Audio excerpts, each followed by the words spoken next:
What's up, degenerates? This is Locked In. I'm your host, Mason Cameron at PFF_Mace on Twitter. And with me, as always, my partner in crime, Vishaal Gupta at Vishaal_Gupta95 on Twitter. Week 2, we got week 1 in the books. Yep. It was a good week. We did pretty well, if I do say so myself. And we're about to hit it hard again this week. I can't wait to break it down. A lot of crazy stuff already happening in the week. A lot developing. A crazy Thursday night game. How you doing? How you living? Doing good. Week 1 was so much fun. So exciting to have everything back. Sunday was great. Monday, not so much. I don't think we really did too well with our Monday night bets, but that's okay. We'll bounce back this week and give you guys some good opportunities to make some money. That's true. It went a little sideways on Monday. The Jets just didn't quite come to play like we thought they were going to. But that's okay. We're going to make up the money where we can, especially now that we have a sample size. Because a lot of the time when we're headed into week 1, we just have these projections, how they did last year, additions they've made. It's all kind of just, fun, thinking about how it could go down. But now we have some actionable data. These teams have played some games. We've seen how it's gone down. Some have been better than others. There's been a lot of back and forth here. So I can't wait to break it down. And the first thing we're going to be breaking into, V, is going to be the TNF betting recap. It was not a great game.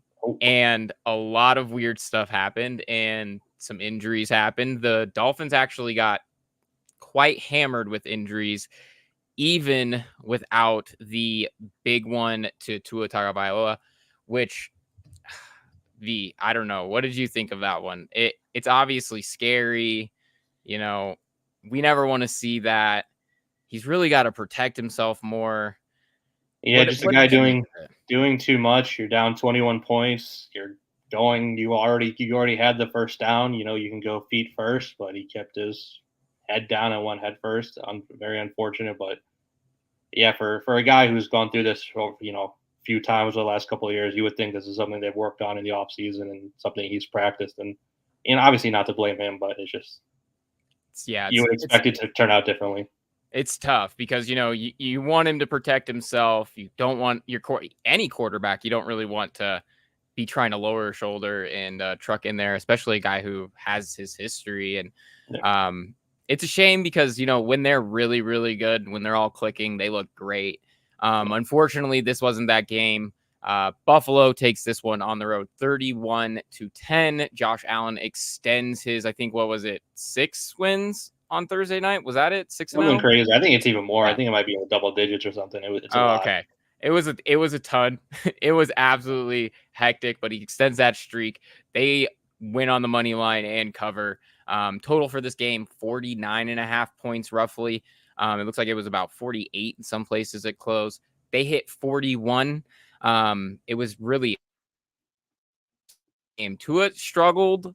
He threw 3 interceptions to kind of put them down. And while he was only charged for 2 of them, the other one, that hit off dude's shoulder, that was a good throw. And, timing's just off. The one from Robbie Anderson, I think, did get charged to him, although I think I would turn that to a miscommunication on Robbie just not being on the team very long. But none of that mattered when you threw a really, really bad one cross field. It's a really, really tough look when you throw a crossfield pick 6 all in the first 3 quarters. Unfortunately, we might not see much of Tua for a long time if he does continue on playing. So, and that wasn't the only injury that Miami had there. Teron Armstead, the left tackle, hurt his shoulder. Robert Jones also looked like he hurt his shoulder as well. So the offensive line got really patchwork there for a second, touch and go. Buffalo, on the other hand, they just operate really well so far this season, and they're performing well above standard. And that they're just kind of a ragtag group of, upstarts, and 65 points scored in the last 2 games. James Cook absolutely erupted. And then Khalil Shakur, Khalil Shakur is Josh Allen's go-to talent. And I targeted that one a little bit before the game. It's something I actually wrote about over at PFF. And I was screaming because I took an alt line at over 50, and he had like 42 in the first half, and I was, right down to the wire. He gets a nice little catch there to put him over, and I was excited in the fourth quarter when the game was well out of reach. Yeah. So, what did you make of this one though, V? Yeah, my big takeaway from this one was Buffalo's defense for sure. This was not a unit I was expecting to do a whole lot this season, just because we talked about last week. They lost a ton of guys and they had some injuries already coming into the season. Matt Milano got hurt, preseason. They lost Taron Johnson for this game. In the middle of the week, he was already ruled out, so he didn't play. And then you lose Terrell Bernard during the game. And yet this defense just completely dominated Miami's offense, specifically in the first half and early third quarter, while Tua was still in there. They just had their way with the passing game, no issues. But the big thing was they dominated against the running attack. I mean, that's no easy task with Achane back there, but Ed Oliver just demolished that interior Miami's offensive line, multiple third and fourth and shorts that he just completely single-handedly blew up. If this Buffalo defense is going to continue playing at this level even with so many injuries, then I'm going to be way off on what my projection was for them coming to the season. This is a legit Super Bowl contender. With Josh Allen continuing to do what he does on offense. Exactly. I think we were right there together with that. The holes just kind of looked too glaring. They didn't really look like they had any huge game-defining playmakers much throughout their team. They're a good roster, but they're performing way, way better than expectations. If Josh Allen, man, if he keeps playing the way that he has the first 2 weeks of the season, they could go pretty dang far, especially in an AFC East that might be up in the air. So, yeah, very much so.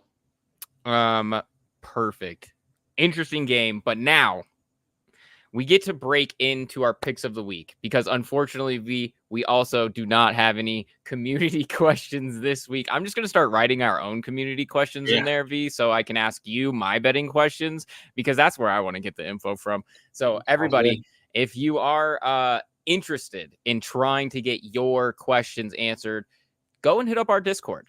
Become a member, importantnonsense.com. That's how you get access. You can come and chat with all the guys about fantasy, ask them your start-sit questions. You can also come and talk my and V's ear off, and we'll give you all of our betting insight. We'll talk a lot of fun stuff. And then you can even drop your questions in the Discord. We'll answer them live on the show.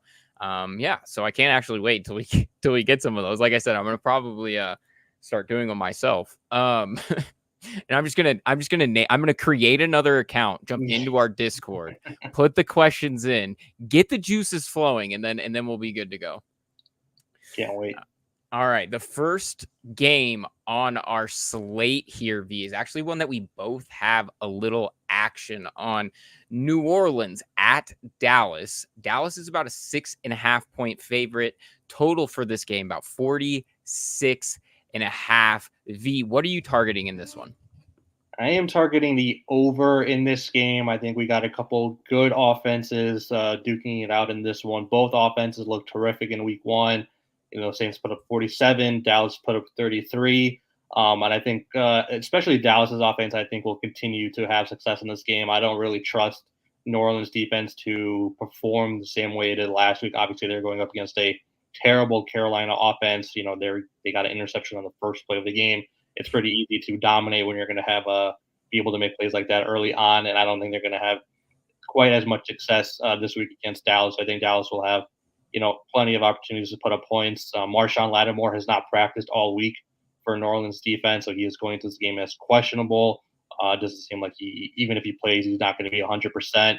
And I think the Saints, Derek Carr looked good last week. I don't know if he's going to be quite as good this week. I think he didn't face very much pressure at all against a Carolina defensive line that I probably couldn't name a single player on outside of Derek Brown, who got hurt in that game. I think he's going to have a little bit of a tougher time this week going up against Micah Parsons and DeMarcus Lawrence, both guys who I think finished in the top 5 in pressures last week. They also have an injury on their offensive line, New Orleans does, with rookie Talise Fuaga, who was questionable after not practicing Thursday and today, so we'll see what his status is. So I think it's going to be a little bit I think Fuaga even got sorry, not to interrupt. I think Fuaga even got downgraded. I think he was limited early and then he got downgraded worse. So it's looking even worse for his availability. Yeah, limited Wednesday DNP yesterday and today. Yeah. So he played quite well, I think, in week one. That's what the breakdowns were on him. He played pretty well for a rookie. So I think, if you're going to be down a man, this could be a tough matchup. I still expect their offense to do okay, but I think the bulk of these points are going to come from Dallas and that scoring attack. Yeah, and I'm right there with you, especially when you look at how good Dallas's defense was. Micah Parsons was absolutely insane. And one of the matchups I really, really, really wanted to see this week was Talisi Fuaga versus Micah Parsons and see how that went out. But unfortunately, I mean, it's not looking great because when you get downgraded throughout the week, like that's usually a sign that you might not be playing in this game. Before that information was updated, I was actually really liking the Saints plus 6.5 here. Just thought it was too many points after how well they had played. I mean, albeit against the Carolina Panthers, who we'll get into here in a little bit later, but it's just unfortunate that the injuries are starting to, hit them there, but they were really, really good when they were fully healthy. Along the offensive line, they were great. Now, Carolina, obviously, like you said, doesn't have a supremely talented pass rush, but even still, only 2 pressures allowed by this New Orleans team. When you just can't get any pressure and the other team does not have to worry about it at all, the entire playbook opens up. It becomes a much easier game to play when you can stand upright in the pocket and throw the ball downfield. And that's completely counter to what Dallas did. Dallas racked up like 40 total pressures last week. An insane number of pressures. They absolutely beat up the Browns. So when we look at that, I think that I'm right there with you. I think this could definitely be a high-scoring game. Hopefully, the injuries along New Orleans' offensive line doesn't come back to bite them and really hamper them here. I'm probably going to end up staying away from the 6.5 right now. If maybe we get some, updates and Fuaga makes a miraculous recovery, I might consider it. But right now, I definitely agree with you. Love the over at 46.5. Makes sense. The next game we have on the list here is not necessarily the most interesting one, but it's a game that we can definitely make some money off of because this is horrendously mispriced in my opinion here. We have the Indianapolis Colts on the road heading into Green Bay to take on not Jordan Love's Packers.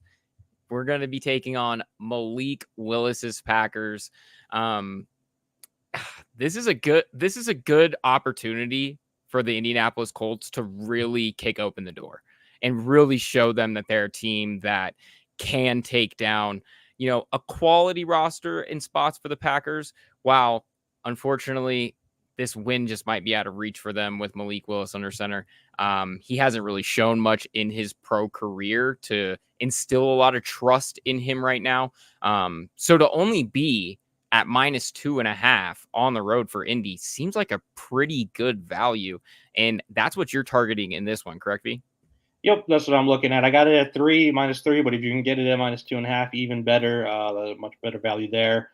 It does look like it's going to be Malik Willis starting, but interesting to note, Jordan Love is still listed as questionable on their final injury report for Green Bay, which seems a little strange. So I guess there is a tiny, tiny possibility he plays, but based on everything we've heard, it looks like it is going to be Malik Willis starting this one.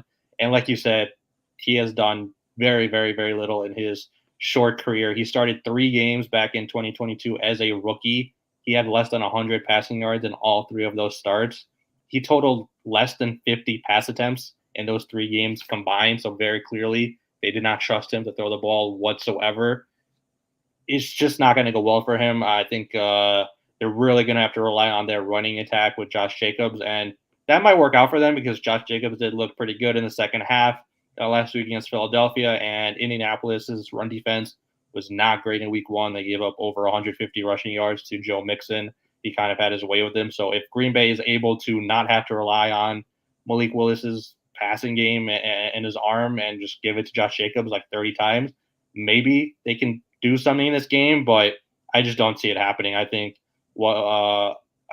Indy's defense is going to be able to shut them down. And on the flip side, I think this Indy offense is going to continue having success as they did in week one against this Green Bay defense that got absolutely torched by Philadelphia's offense that wasn't even playing all that well, especially Jalen Hurts. He tried to give that game away, multiple opportunities for takeaways, and Green Bay was only able to capitalize like once or twice. They got torched on the ground. They got torched in the air. A.J. Brown just ran all over Jair Alexander. And I think Anthony Richardson can do the same thing. His 60-yard bomb to Alec Pierce last week was one of the craziest things you're ever going to see.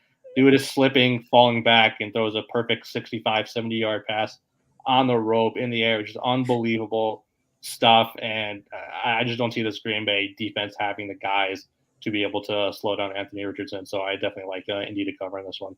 Definitely, like, potentially the throw of the year coming a super There was early. A couple. We'll get to another one later, but that was definitely the top of the list. Yeah, fantastic throw. And get back to Malik Willis too. You talked about those 3 games that he started.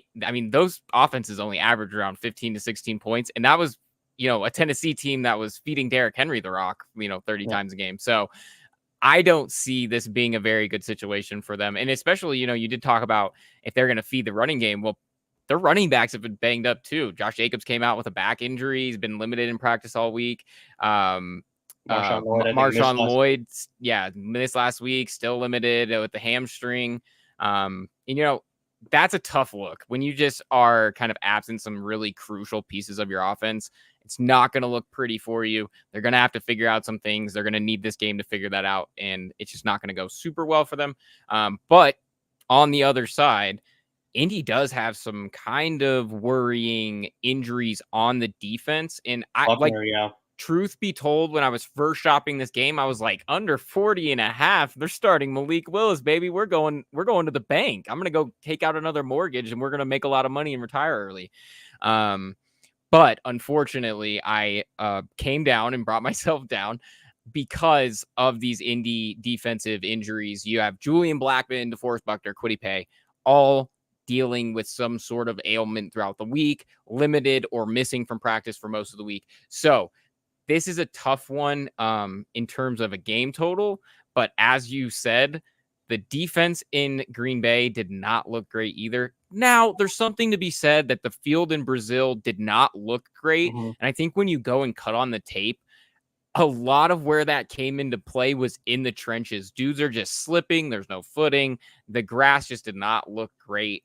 So hopefully Green Bay, you would hope that if you're a Green Bay fan, that they could pick it up on defense. And I think they can. I think they're a lot better than what they looked like against Philly. But still, getting it at 3 or even under 3 points here, Indy just looked way too good. Everything can bounce their way. Anthony Richardson is a Jonathan Taylor didn't even do anything last week. Like, imagine if he starts going, like, they're going to be almost unstoppable, feels like. Yeah. It almost seems like the meta right now in the NFL at quarterback is to go and get yourself an absolute physical freak, an alien who can throw the ball 65 yards in the air on a dime and also outrun everybody and run over one of your bigger defenders, because that seems like what we're going to get when Anthony Richardson really hits his stride. So I'm right there with you. Next game we have here on the list. They saved all the really, really good matchups for right at the beginning.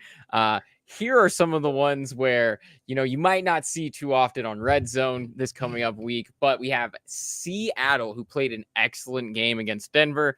And of course, you talked me down from my orange colored glasses, and we did not bet on the Denver Broncos. And that ended up being a good play because Seattle looked like they played a great game. And now they take that into New England to face the Patriots.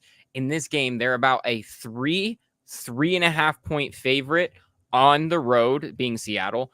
Game total for this one, about 38.5 points. Sorry, I was reading off the long line. 38.5 points. V, what are you liking in this one? Yeah, I'm really liking Seattle -3.5 in this game. I think this line is a couple points too low. I think Seattle is a significantly better football team than New England. Seattle had a really, really slow start offensively to their game last week. Geno Smith throws an interception on the first possession. They get safety twice in the first half. Yeah. And they were still up by double digits in the fourth quarter. That's how good I think this football team was last week and how good I think they are going to be going forward. This is a solid team both on offense and on defense. I think whatever happened with New England and Cincinnati last week was obviously just – it's not going to be something that's going to continue. We're definitely going to look back on this later in the season and be like, yeah, that was a major fluke. That was a huge upset. I think we all kind of know that. We're kind of expecting that going forward, and I think that's going to be abundantly clear in this game. New England relied heavily on their rushing attack. They had 32 total attempts on the ground for 138 yards from their running backs and just 24 passing attempts. That formula is not going to work on this Seattle defense. Seattle's run defense held Denver's running backs to 64 yards on 20 carries. So you're going to need Jacoby Brissett to do something with the passing game for if New England wants to, even be competitive in this game. And I just don't trust them to be able to do that, especially not against this defense. So I think this is going to be an easy blowout win for the Seahawks.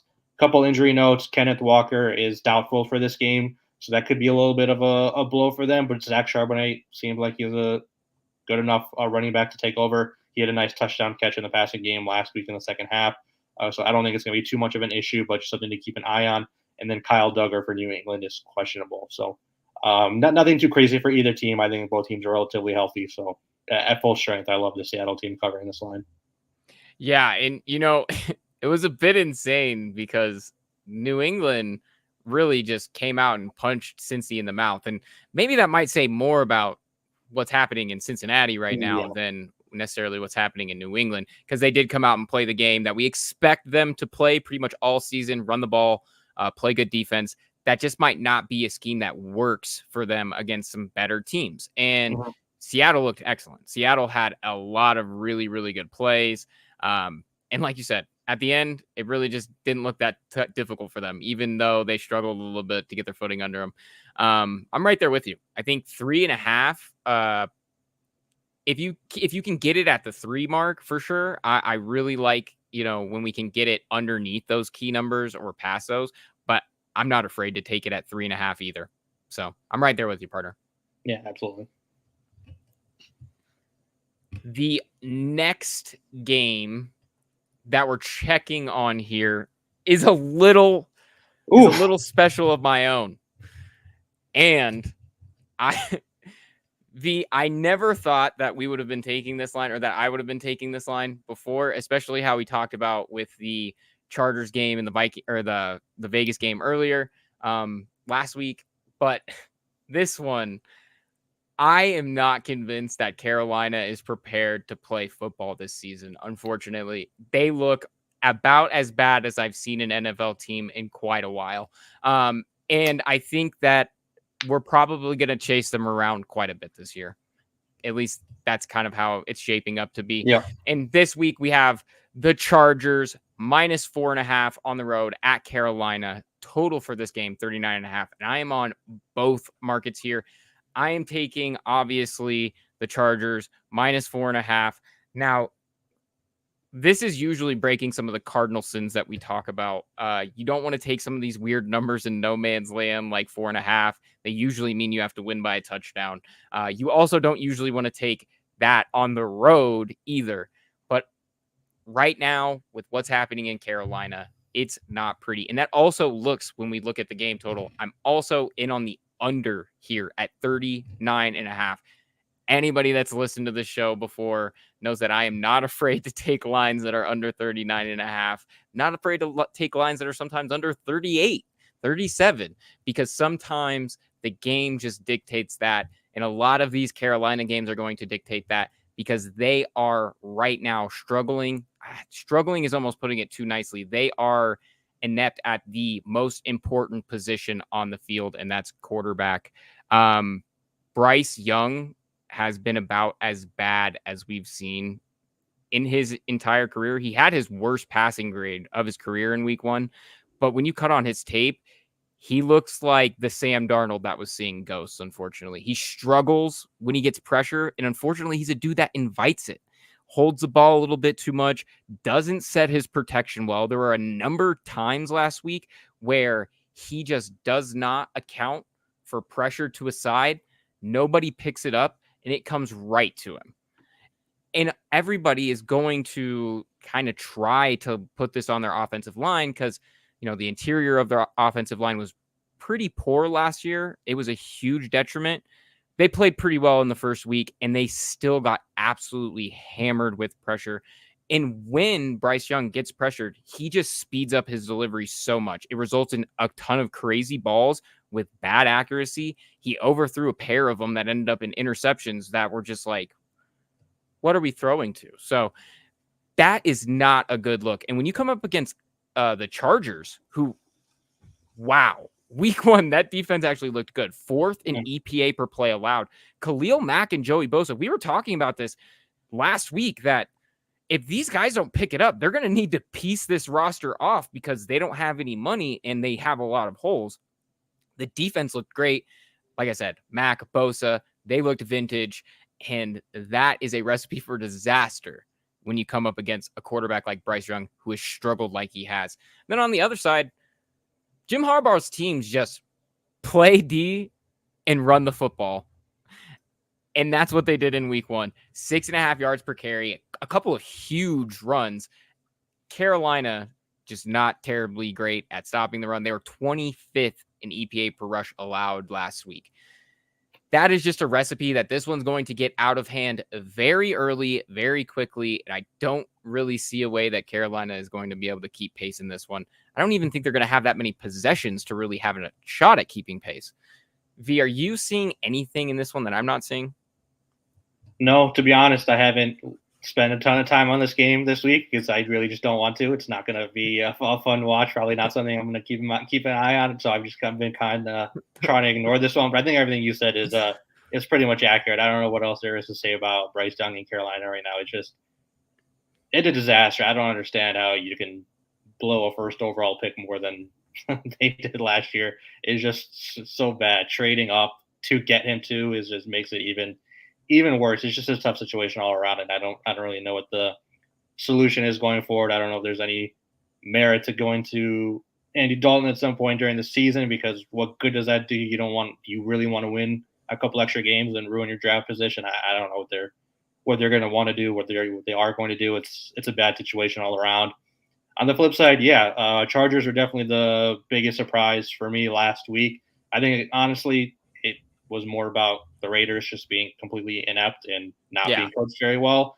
But credit where credit is due. They played smart, tough, good football, which is what you expect from Jim Harbaugh. I still stand by this is not a good roster, and I think it is going to catch up with them down the line when they play more competent teams. But Carolina is certainly not one of those competent teams. So whatever they did last week should very much carry over into week two. And I agree with everything you said. Yeah, exactly. And we were talking about this, this Chargers roster has a bunch of holes. Yeah. And right now, especially if they play some of these more subpar teams, the Raiders really did not show up, gave the ball away a ton. And if that's going to be the case, they didn't even do anything. It was just Gardner Minshew literally throwing the ball backwards for no reason. to nobody. Yeah. So nobody. It like some of the most questionable plays I've seen in quite a while, kind of kicked around in that game. So definitely agree with you. When this Chargers team comes up against some of these more talented opponents, they will have these holes kind of shown to them. But Carolina's not going to be one of those teams, unfortunately. Yeah. So this one is going to be one you guys can go ahead and, make the bet. You can place your ticket.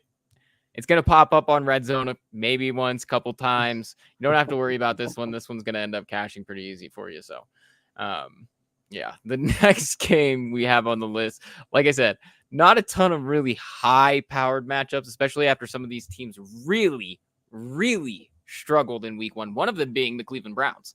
And now the Cleveland Browns head on the road to take on the Jacksonville Jaguars. And this is another one of these lines I don't think makes a ton of sense with Jacksonville laying 3 points to Cleveland. Essentially, oddsmakers are saying that this is an even game on a neutral field. I just don't see that here.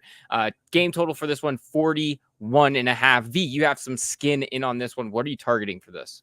Yeah, I'm taking Jacksonville -3 in this one. It cannot be overstated how bad Deshaun Watson is right now. I mean, I hope nobody was surprised by what they saw in week one because certainly for me, and I think for you as well, that was pretty much as expected. This is just a guy who has not shown anything whatsoever and over the last 3 seasons, whether it's because he hasn't played or because when he has been out there, it's just been absolutely brutal to watch.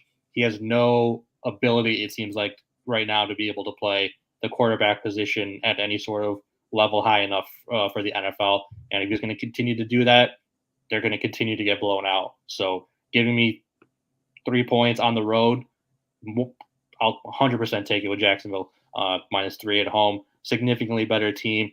Cleveland, like you mentioned, they were getting pressured all day again by Dallas in Week 1, and I expect the same thing in this game. Jedrick Willis once again ruled out for Cleveland, and Jack Conklin is again questionable. If they're out, it's just going to be continued nightmares for that offensive line.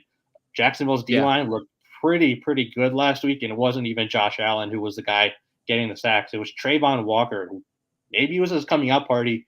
2 sacks last week against Tua and that Miami offense, and then Eric Armstead got a third for them. So solid performance by that defensive line. If they can continue doing that, continue getting pressure, and then you add in, Josh Allen to that mix as well, it could be another very depressing performance by this Cleveland offensive line and just giving Cleveland no chance whatsoever to do anything in this game.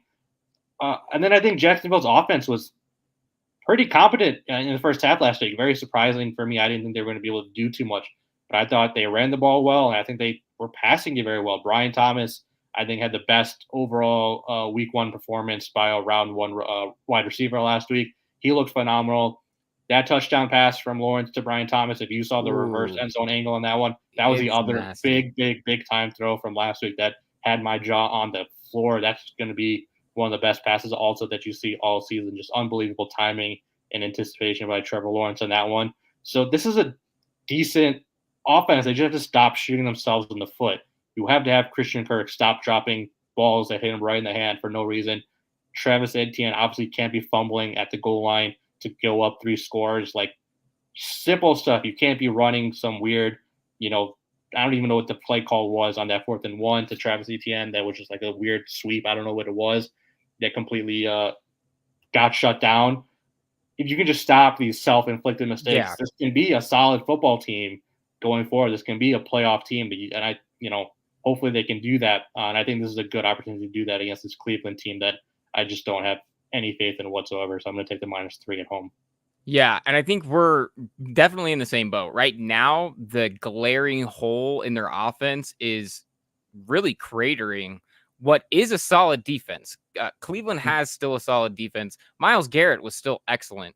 But unfortunately, there's just only so much that unit can do when the offense continually cannot stay on the field, cannot get production. And like you said, it comes down to those offensive line injuries. And, Jacksonville, when they played Miami, the tackles are one of the stronger positions for Miami when Teron Armstead, he really locked down a lot of that. They're not going to have that this week. He's going to have a plus matchup, Josh Hines Allen being, and I can't wait to see it. I think that's really going to be a game changer for them.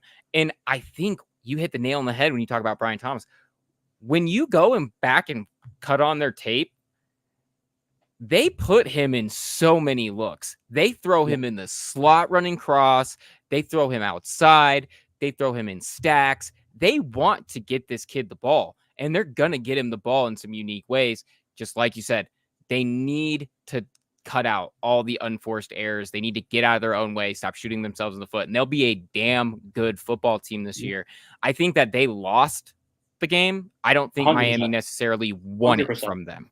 So I'm right there with you, partner. I think that -3 at home is just honestly not a good line from a lot of odds makers here. I think that it should probably be a little closer to the 6 mark, but it's okay. We'll take all the value we can there. Absolutely.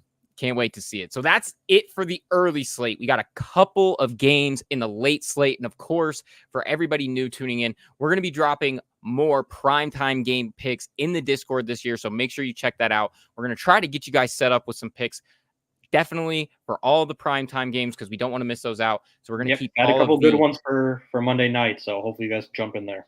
Perfect. There we go. And we're going to be heading into the late slate here, V. we have the first game on the list, which is a super interesting one, and I can't wait to break it down because I think we might be in the same boat, even though technically we're on different sides of a line here. So we have the Rams heading into Arizona. The total for this game, you guys, is one that's fluctuating quite a bit. So go and shop around to get a price that kind of fits what you're thinking the game is going to go. V and I will probably paint a couple of different pictures here that are going to differ a little bit, but in the same, I think we think this sweet spot is kind of right there in the same spot. So what I'm looking at is I like the over at 47.5. In V, you were looking at the under at 49.5, which is a huge number. That's a big swing. So I completely get it. When you were seeing the under at 40, or the under at 49.5, what are you targeting for that one? Yeah, for me, this is just a lot to do with the injuries that the Rams are facing on offense. Obviously, we know Puka Nacua got hurt in their Week 1 matchup. He's on IR. Their offensive linemen, a couple of them went down as well. Steve Avila and Joe Noteboom, who are also, I think, on IR. I think Avila had surgery today. He's going to miss quite a bit of time.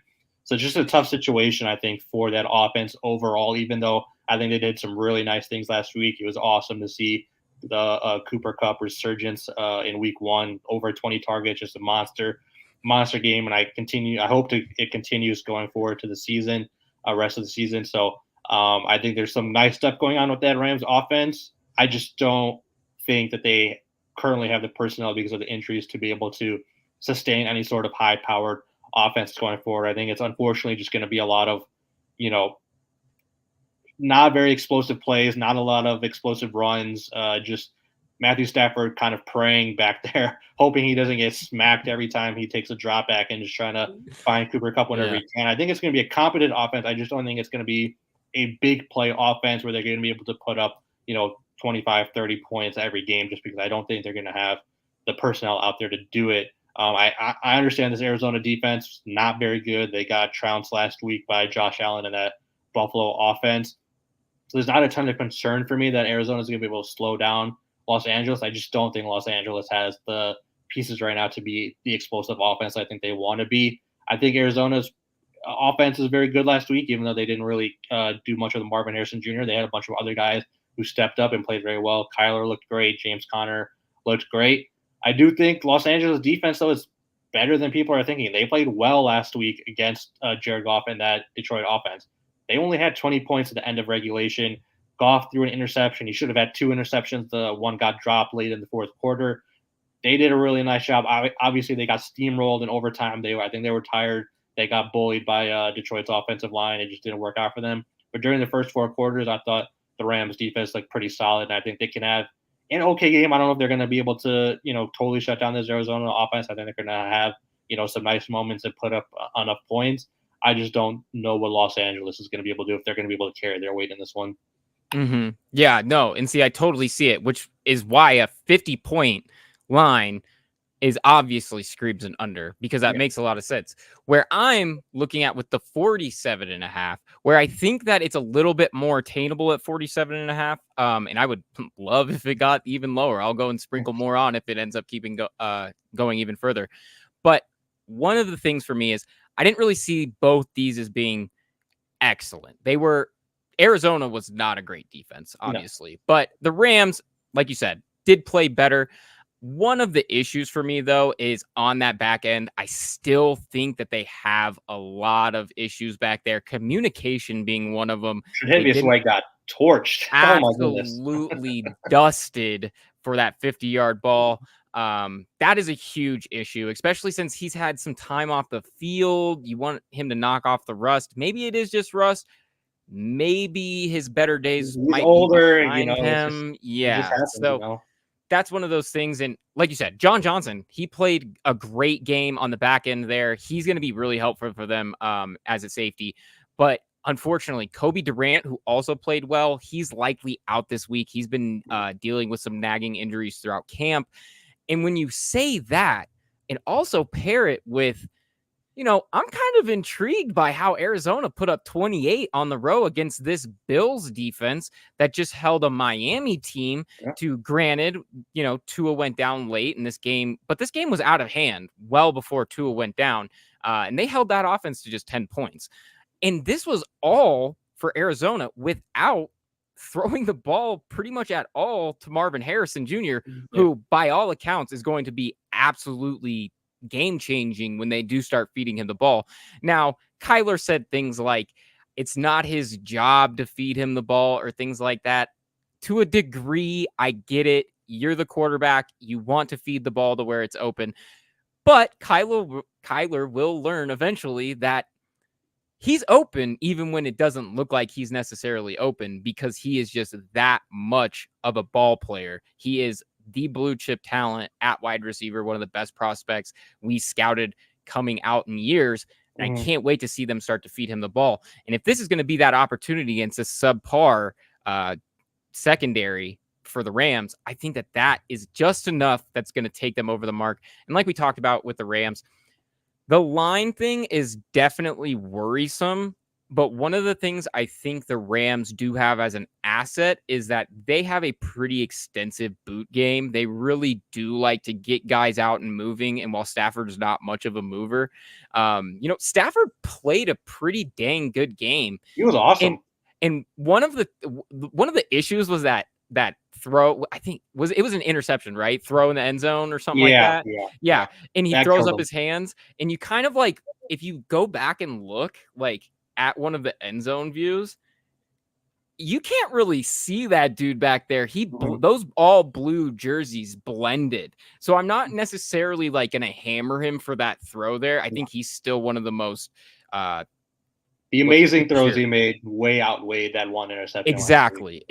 So I think that they can do it, even though, unfortunately, no Puka. He's going to be out for a handful of weeks being on the IR. But man, that resurgence with Cooper, I think that might be enough for them to really just get enough over the hump.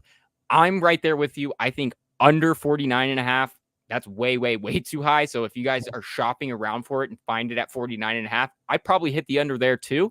If you can shop, get it at the 47.5 or even lower, maybe you even sprinkle a little over there, and we just kind of live in this sweet spot. We can find the middle. There's definitely a middle. We can find the middle ground, because a lot of the times these games really do come down to this middle ground. It's a game of margins. These bets really come out to stuff like this. So I like that we leaned on this line. It really indicates what we talk about all the time, that these lines are different everywhere. Betting is proliferated so much over the last decade. You can shop pretty much anywhere and get a different line, because while these odds makers do try to kind of get in line with how the market is, they're not necessarily such quick acting. And there's a little bit of ego into play where guys are like, my line is better, not, over there, not those guys over there. So definitely shop around. Make sure you got accounts in multiple places. The next game on the list is another one we both have some skin on. This one, Cincinnati, who killed all of my survivor pools. Oh no! Before they even Seattle. I should have taken Seattle.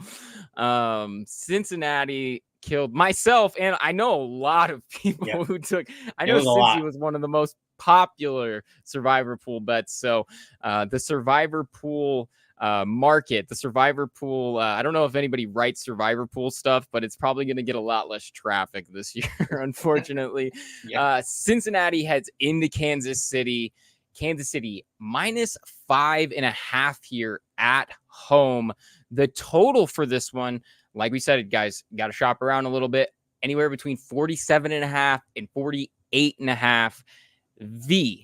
You're liking the game total on this one. What are you looking at here?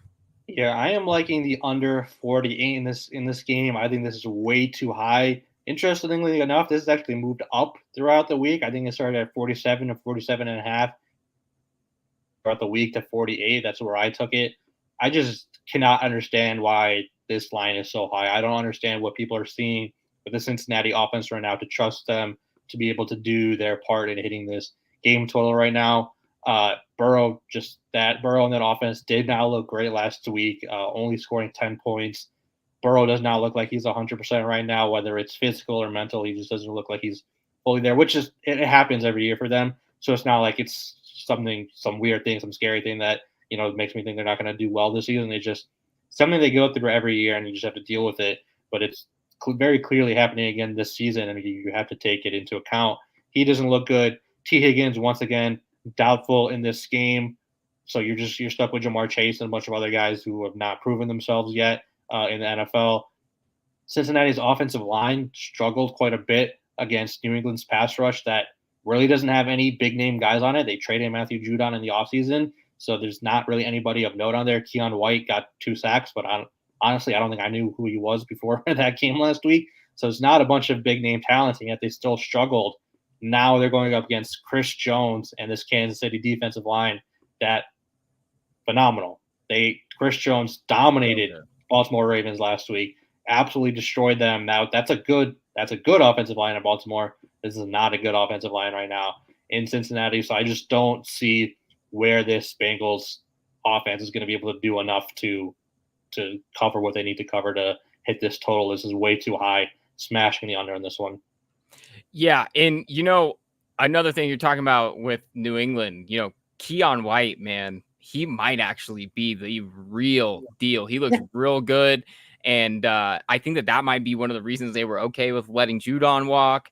And, my colleague over at PFF, Dalton Wasserman, he was, talking up Keon White. And this guy really does not get excited like this for every single player. So, when I was hearing him talk about it and I go back and watch on the tape, like, man, that is something that was a game changer for them and will continue to be a game changer for them. And that's the exact same thing that we saw with Chris Jones being utterly unblockable, absolutely unblockable. And so this Cincinnati team, they're just absolutely struggling. This game needed to be way closer to 7 points because Kansas City looks like they are back. I thought this was going to be a tough stretch of games to open the season for the Chiefs.